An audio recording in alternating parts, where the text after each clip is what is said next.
UP police में पिछली बार अनेकार्थी शब्द पूछे गए थे, तो हमने कुछ इम्पोर्टेंट अनेकार्थी शब्द लिखे हैं। तुम लोग भी आराम से रिवीजन कर लो। एक भैया कमेंट कर रहे हैं कि बहुत ज़्यादा डर लग रहा है, तो डर किस बात को है? यदि डराए तुम तो पता चली रोल नंबर की जगह पे तुम मोबाइल नंबर भरे हो।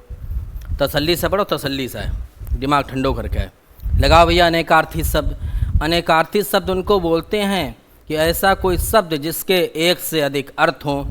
जैसे कक्षा 6 में हम लोग पढ़ते कनक कनकते सौगुनी वाला, तो कनक शब्द के कितने अर्थ होते थे? 2, एक धतूरा और एक सोना। इसी प्रकार के शब्द हैं, देखो याद करें कैसे। नग बहुत पूछा गया है। नग माने होता है सर्प, जो याद हुई, नग कहें चाहे नाग कहें। नग माने होता है सूर और नग माने होता है पर्वत। अब याद ऐसे कर लियो कि सांप को नाग बोलो जाते, नाग कहें चाहे नग कहें, याद हुई गो। और जैसे नग चमकता है वैसे ही सूर चमकता है, 2 याद हुई गए। पर्वत अपनी तरफ से याद कर लियो। जीवन, दीवारन पे लिखो होते कि जल ही जीवन है। जीवन को प्राण बोलते हैं। भाई प्राण और जीवन एक ही बात है। और तुम्हारा पुत्र जो है, तुम्हारी संतान जो है, वो तुम्हारे लिए जीवन है। तो जल, प्राण और पुत्र, ये तीनों हमारे लिए जीवन ही हैं। अगला है अर्थ। ये अर्थ योग है भैया, कलयुग नहीं, जो अर्थ योग है। अर्थ माने होता है धन। अर्थ का मतलब होता है मतलब। अर्थ का एक मतलब क्या है? मतलब। और एक अर्थ माने होता है कारण। इसका कारण क्या है? इसका अर्थ बताओ, इसका मतलब बताओ। और एक अर्थ माने होता है धन। ठीक। अगला अब्ज। अब्ज माने होता है कमल। मैंने बताया था कि जिस शब्द के पीछे जा लगा हो वो ज़्यादातर कमल का पर्यायवाची होता है। अब्ज है, नीरज है, पंकज है, तो कमल। अब्ज माने होता है चंद्रमा, इम्पोर्टेंट है। अब्ज माने होता है शंख और अब्ज माने होता है कपूर। खूब सुन लो। अब्ज माने कमल। अब्ज कहें, नीरज कहें, पंकज कहें, सरोज कहें, जा लगो ना तो कमल। अब्ज माने चंद्रमा, अब्ज माने शंख, अब्ज माने कपूर। ठीक। तो अब्ज का कमल याद हुई, ये 3 तुम अपने दिमाग में डाल लो। अंक, अंक माने होता है गोद। एक वो है अनेक शब्दों के लिए एक शब्द, गोद में सोने वाली स्त्री, तो अंक शाइनी कहलाती है वो। गोद में सोने वाली स्त्री अंक शाइनी। लेकिन ये कहाँ भाग्य तुम्हारे? ठीक, तुम पूरी सी तैयारी करो। अंक माने गोद ही गो। एक अंक माने होता है संख्या और एक अंक माने होता है अध्याय।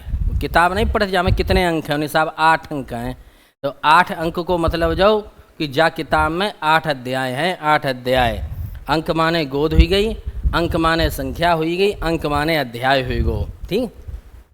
हरि, हरि माने सांप। सांप को हम हरि माने ईश्वर होता है वैसे, लेकिन ऐसे याद कर लियो कि सांप को हम लोग हरि मानते हैं, पूजा करते हैं।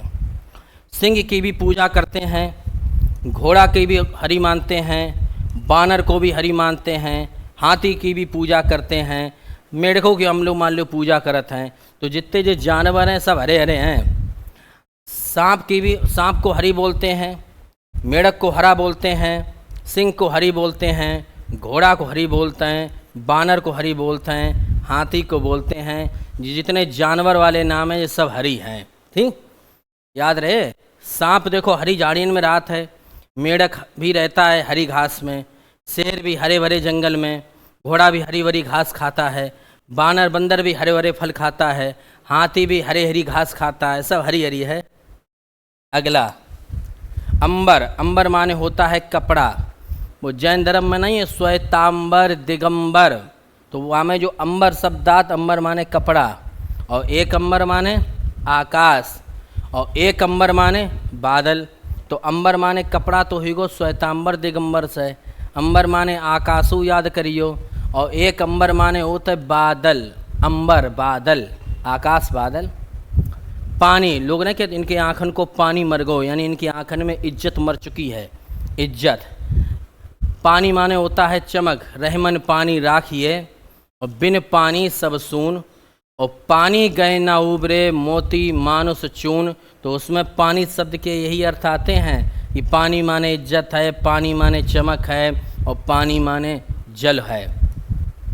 द्विज बोलते हैं जिसने 2 बार जन्म लिया हो। पक्षी को द्विज बोला जाता है, एक बार वो माँ के गर्भ से निकलता है, एक बार वो अंडे से निकलता है। दांत भी 2 बार जन्म लेते हैं, 20 दांत टूट के दोबारा जन्म लेते हैं। ब्राह्मण को भी द्विज बोला जाता है, उसका 2 बार जन्म होता है, एक बार माँ के गर्भ से, एक बार जब वो अपना यज्ञोपवीत कराता है। और चंद्रमा भी 2 बार जन्म लेता है, दिन में भी निकलता है और रात में भी निकलता है। दिन में सूर्य की रोशनी की वजह से नहीं दिखाई पड़ता है। तो द्विज माने पक्षी भी हुआ, दांत भी हुआ, ब्राह्मण हुआ, चंद्रमा हुआ, सब 2 बार जन्म लेते हैं। अचल माने होता है जो ना चल सके, एक तो पहाड़ अचल है, एक हमारा अटल। अटल माने होता है जो टले ना, जो चले ना। तो अचल शब्द के 2 अर्थ हो गए, पहाड़ और अटल। अर्क, अर्क माने होता है विष्णु, अर्क माने होता है सूर्य, अर्क माने होता है मदार का एक पौधा, और अर्क माने होता है इंद्र। फिर समझ लो, अर्क माने विष्णु, अर्क माने सूर्य। अब ऐसे याद कर लियो कि जैसे यमुना का पर्यायवाची है अर्कजा। अर्कजा का मतलब हुआ यमुना, यानी सूर्य की पुत्री। जब हम अर्कजा लिखते हैं तो जा माने पुत्री हो जाता है, ये ध्यान रखना। अर्कजा सूर्य की पुत्री, यमुना का पर्यायवाची भी है, यमुना का। तो अर्क माने जा में सूर्य है और जा माने पुत्री है। मदार का पौधा हो गया और इंद्र हो गया। वर माने होता है दूल्हा, जो तो जानते ही हो, वर वधू को आशीर्वाद प्रदान करें। वर माने होता है श्रेष्ठ, क्योंकि दूल्हा श्रेष्ठ मानो जाता है। वर माने होता है वरदान, लोग पहले नहीं कहते वर मांगो, वरदान मांगो, ठीक।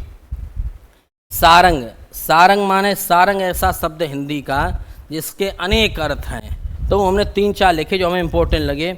सारंग माने कामदेव, सारंग माने ही पपीता है, और सारंग माने ही राजहंस है, ठीक। अब एक बार रिपीट कर दें, थोड़े थोड़े याद करो। सारंग माने कामदेव, सारंग माने पपीता, और सारंग माने राजहंस यानी हंस। बर माने दूल्हा, दूल्हा श्रेष्ठ होता है, और बर माने वरदान। अर्क माने विष्णु, अर्क माने सूर्य, अर्क माने मदार को पौधा और इंद्र। अचल माने पहाड़ और अटल। द्विज 2 बार जन्म लेने वालों यानी पक्षी है, दांत है, ब्राह्मण है, चंद्रमा है, इन सब के 2 बार जन्म होते हैं। पानी माने इज्जत है, चमक है और खुद जल है। अंबर माने कपड़ा है, आकाश है, बादल है। ये सब हरी भरी जगह पे राहत हैं। हाथी है, बंदर है, घोड़ा है, सिंह, मेढक, सांप। अंक माने गोद है, संख्या है, अध्याय है। अब्ज माने है कमल, चंद्रमा, शंख, कपूर। अर्थ माने धन, मतलब, कारण। जीवन माने जल है, प्राण है, पुत्र है। नग माने पर्वत है, सूर है, सांप है। नग माने पर्वत है, सूर है, सांप है। बहुत तसल्ली से अध्ययन करो, पता चली हड़बड़ाहट में सब गड़बड़ करे आए। हड़बड़ाहट कतई मत दिमाग से निकाल दो। अब तुक्का लगे हुए कोई वीडियो और बनाए हैं, जाकि बहुत डिमांड है, रुको।